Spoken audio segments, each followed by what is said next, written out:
السلام علیکم ورحمۃ اللہ وبرکاتہ نحمدہ ونصلی علی رسولہ الکریم اما بعد فاعوذ باللہ من الشیطان الرجیم بسم اللہ الرحمن الرحیم رب اشرح لی صدری ویسر لی امری واحلل عقدۃ من لسانی یفقہوا قولی رب زدنی علما۔ سورہ البقرہ آیت نمبر 126۔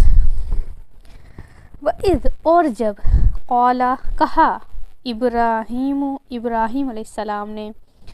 ربی اے میرے رب اجعل بنا ہذا اس بلدن شہر کو یعنی مکہ کو امینن امن والا ورزق اور رزق دے اہلہ اس کے رہنے والوں کو من الثمراتی پھلوں میں سے من آمنا جو کوئی ایمان لایا منہم ان میں سے باللہ اللہ پر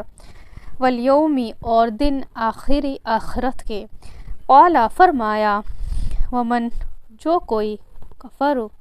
کفر کرے گا فامتعہ تو پہنچے گا اس کو قلیلا تھوڑا ثم پھر اضطرہ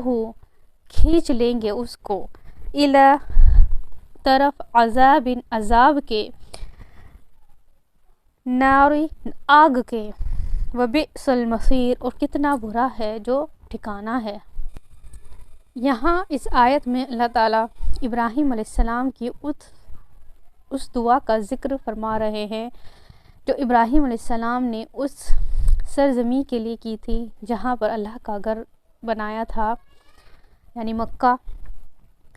اور انہوں نے اپنے بیٹے کو وہاں بسایا تھا۔ جو مکہ شہر تھا وہ مطلب بالکل وہاں پر کوئی آبادی نہیں تھی وہاں پر، کیونکہ جہاں آبادی وہاں ہوتی ہے جہاں سب سے مین چیز کیا ہوتی ہے پانی، وہ ہوتا ہے، پانی ہے تو وہاں ہر چیز ہو سکتی ہے۔ مکہ شہر بالکل ویران تھا۔ اس کے آس پاس کے جو علاقے تھے وہاں پر جو اکثر ایسا ہوتا تھا کہ کچھ لوگ جیسے اس میں چلتے ہیں لشکر میں چلتے ہیں، لوٹ پاٹ کے کیس بھی وہاں پر ہوتے تھے، آس پاس کے ایریا بھی سیف نہیں تھے، وہاں کے امن نہیں تھا مطلب ان ایریاؤں میں۔ تو یہاں پر ابراہیم علیہ السلام نے کیا دعا کی ہے، اے میرے رب اس شہر کو یعنی جہاں یہ جو کعبہ ہے اس شہر کو امن والا بنا، کیونکہ وہاں پہ امن کی کمی تھی آس پاس کے جو ایریا تھے وہاں کے، اور یہاں پر رزق دے، یہاں کے رہنے والے کو رزق دے ہر طرح کے۔ یہاں پہ جو لفظ آیا ہے وہ پھلوں میں سے، تو پھلوں میں تو ہر چیز آ جاتی ہے، مطلب ہر طرح کی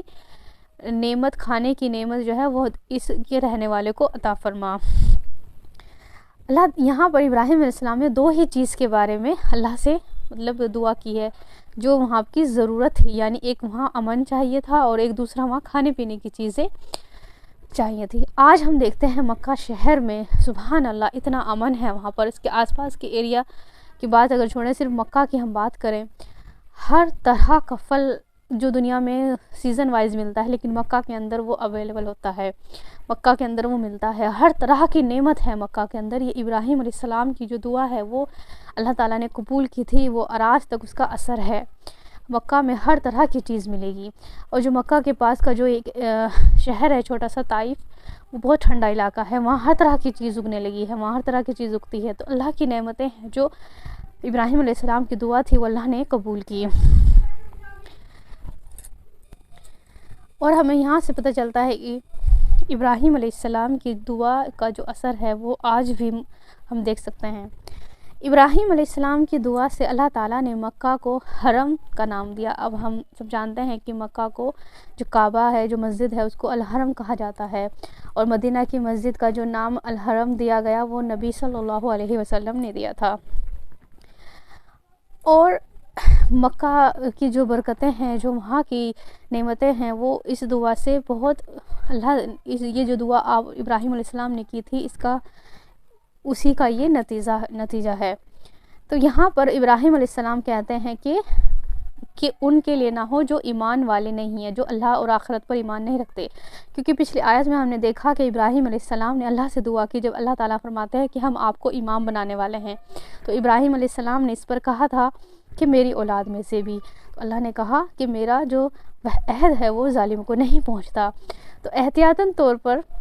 یہاں ابراہیم علیہ السلام نے پہلے ہی اللہ سے ایسی دعا کی جس میں کہا کہ اللہ تعالیٰ اس کے لیے نہ ہو یہ چیز، دونوں چیزیں جو آپ پر ایمان نہیں لائے گا. تو اللہ تعالیٰ پھر یہاں پر کیا فرماتے ہیں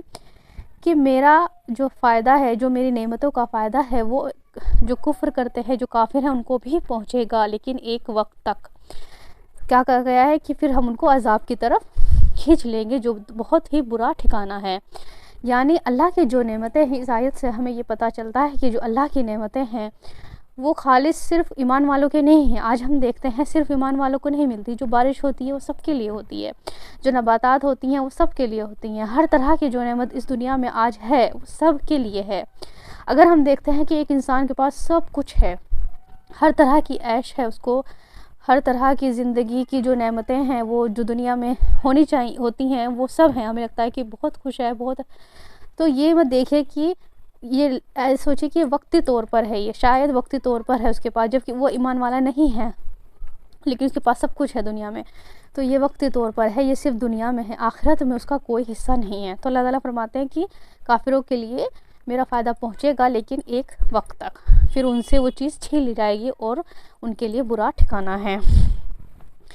السلام علیکم ورحمۃ اللہ وبرکاتہ.